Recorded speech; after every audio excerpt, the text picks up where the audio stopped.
নমস্কার, সবাইকে স্বাগত জানাই। আর সুপ্রভাত। এখন সকাল 7:30 বাজছে। আমি আর আমার বান্ধবীরা আজ পিকনিকে যাব কলেজ থেকে, সেই জন্য সবাই সকাল সকাল একদম রেডি হয়ে গেছি। এরপর আমরা যে যার ব্যাগপত্র নিয়ে রুম থেকে বেরিয়ে যাব। চলুন তাহলে পিকনিকে যাওয়া যাক।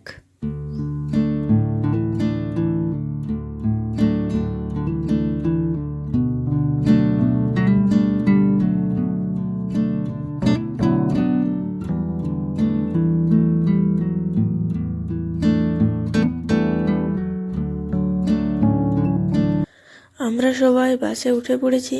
এখন প্রেজেন্ট করা চলছে যে সবাই এসেছে কিনা। এরপর ম্যাডামরা আমাদের বাসে চলে এলে আমাদের বাস ছেড়ে দেওয়া হবে আর আমাদের যাত্রা শুরু হবে।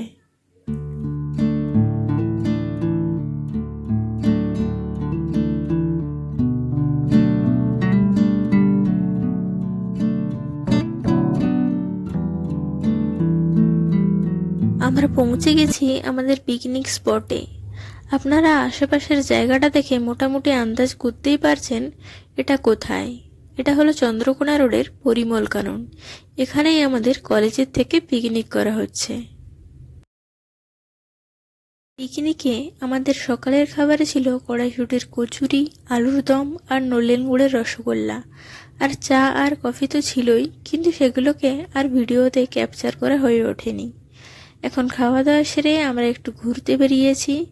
অনেক দিন পর এইরকম লাল মাটির রাস্তা দিয়ে হেঁটে যাচ্ছি। আগে আমাদের বাড়ির সামনের রাস্তাটাও লাল মাটিরই ছিল, কিন্তু এই কিছু বছর হলো সেটাকে ঢালাই করে দিয়েছে। তাই অনেক দিন পর লাল মাটির রাস্তা দিয়ে হাঁটছি, আর চারিদিকে সারি সারি নারকেল গাছ।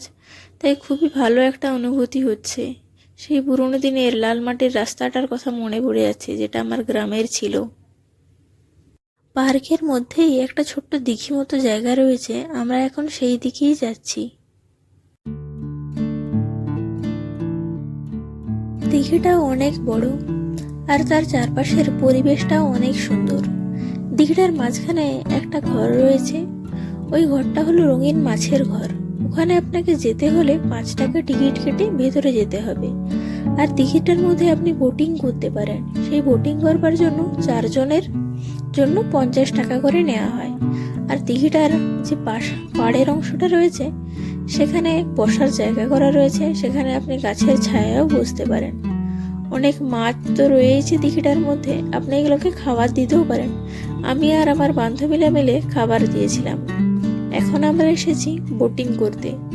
বোটিংটা আমার এই জীবনে প্রথমবারের অভিজ্ঞতা, আবার সেটা বন্ধুদের সঙ্গে। আমার প্রথম খুবই ভয় লাগছে, তা সত্ত্বেও বান্ধবীরা আমাকে বোটিংয়ের ড্রাইভিংয়ের কাজটা দিয়ে দিয়েছিল। আমার তো ভয় লাগছিলই। আমি বললাম তাহলে চল, ডুবতে যখন হবেই তাহলে একসঙ্গেই ডুবি, তখন আমাকেই ড্রাইভিং করতে হবে। তবে হ্যাঁ, অভিজ্ঞতাটা প্রথম ভয় লাগলেও অভিজ্ঞতাটা পরে খুবই সুন্দর ছিল। প্রথম ব্যাপারটা বুঝতে আমার একটু সময় লেগেছিল, পরবর্তীকালে ড্রাইভিংটা করতে ঠিকই লাগছিল। সব কিছু খুব ভালোভাবে আমার বন্ধুদের সঙ্গে এনজয় করেছিলাম ব্যাপারটাকে।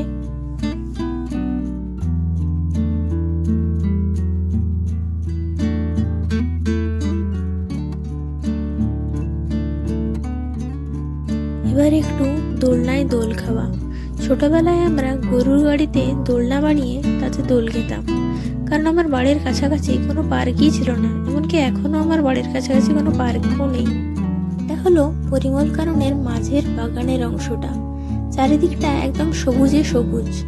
ঘাসগুলোকে কেটে বিভিন্ন রকমের আকার আকৃতি দেওয়া হয়েছে। আর অনেক ফুলের বাগানও রয়েছে, কিন্তু কিছু কারণবশত ফুলের বাগানটা তালা দেওয়া রয়েছে, ভেতরে যাওয়ার কোনো অনুমতি নেই। তাই আমরা এখন যাচ্ছি অন্যদিকে।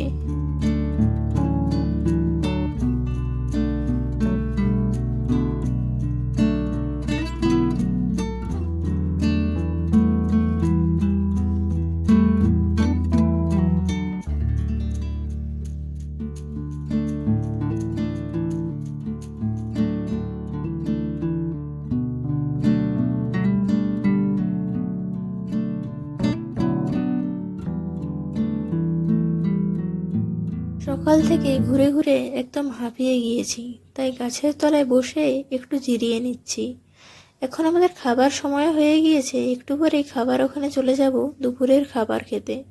তাই যাওয়ার আগে কিছুক্ষণ গাছের তলায় বসে একটু জিরিয়ে নিই, তারপর আবার যাব।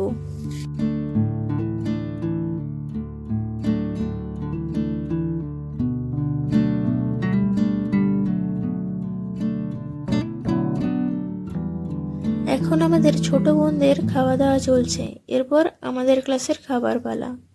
কিন্তু দুর্ভাগ্যবশত আমি দুপুরের মেনুটাই আপনাদের সঙ্গে শেয়ার করতে পারিনি, তার জন্য খুবই দুঃখিত।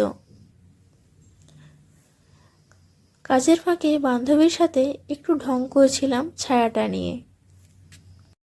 আমরা সবাই বাসে উঠে গেছি, এখন আবার ফিরে যাওয়ার প্রস্তুতি।